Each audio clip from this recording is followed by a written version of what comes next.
Bonjour et bienvenue dans ce cours d'introduction au réseau. Je suis Nicolas Loriot et c'est moi qui vous donnerai ce cours cette année.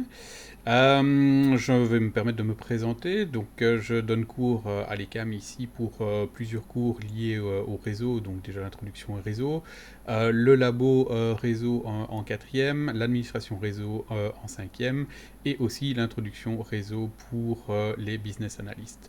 Je donne également cours depuis 5 ans à l'EPFC et j'ai un parcours professionnel d'une quinzaine d'années dans les télécoms, que ce soit dans le secteur privé ou le secteur public.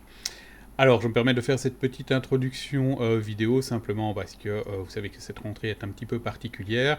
Donc, je vais essayer au cours de l'année de faire plusieurs capsules vidéo pour justement, si par hasard nous devons nous retrouver à nouveau à la maison, que vous ayez de toute façon la possibilité de vous raccrocher au cours sur base de ces différentes capsules vidéo.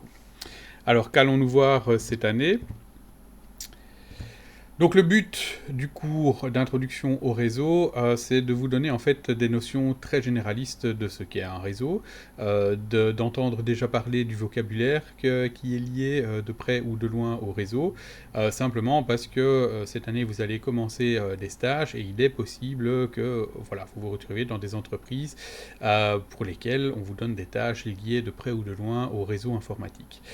Donc voilà, l'objectif du cours ici n'est pas encore de rentrer dans les détails de ce qu'est un réseau et de comment le configurer, mais en tout cas de vous donner déjà de bonnes bases pour comprendre ce qu'on vous demande si par hasard vous devriez travailler de près ou de loin dans les réseaux.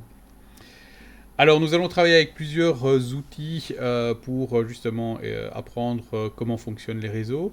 Nous allons utiliser VirtualBox, qui est un outil pour virtualiser des machines. Donc ça nous permettra de voir comment on met en réseau une machine. Nous utiliserons peut-être aussi Cisco Packet Tracer, plutôt pour illustrer alors comment fonctionnent les réseaux.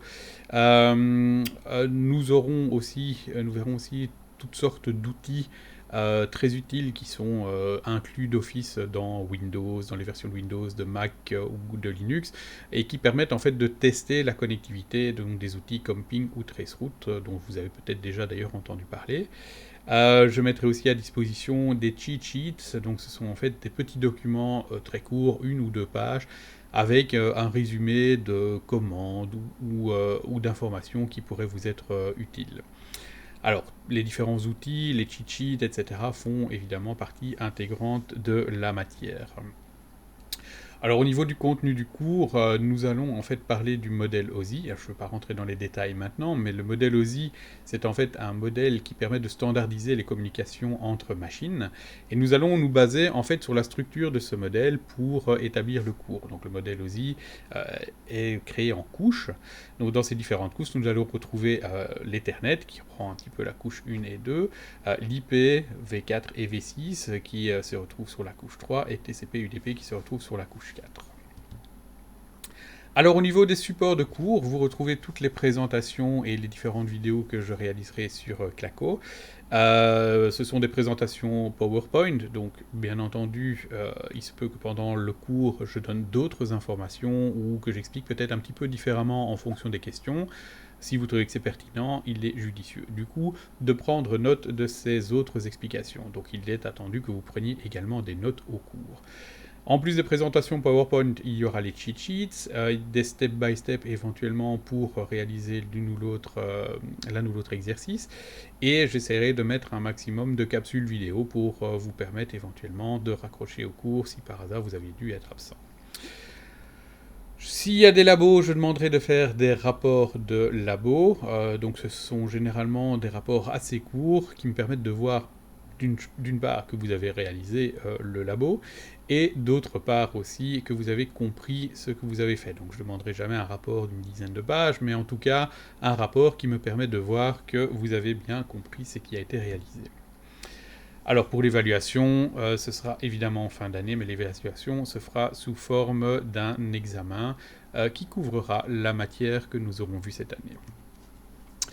Voilà pour cette introduction. J'espère que nous n'aurons pas de mauvaises surprises. A priori, la rentrée ici, dans ce cas-ci, va se passer assez normalement en présentiel. Si par hasard nous devions passer en mode distanciel, nous avons évidemment les outils qu'il faut, donc comme Teams par exemple, pour faire des vidéoconférences. En règle générale, je suis toujours joignable par email. Je ne vous promets pas de répondre dans la seconde, mais en tout cas, si vous avez des questions, n'hésitez pas à les envoyer et j'essaierai d'y répondre dans les plus brefs délais. Voilà, en tout cas, j'espère vous voir très rapidement à l'ECAM pour cette introduction in real life. Voilà, voilà, merci à vous et à bientôt.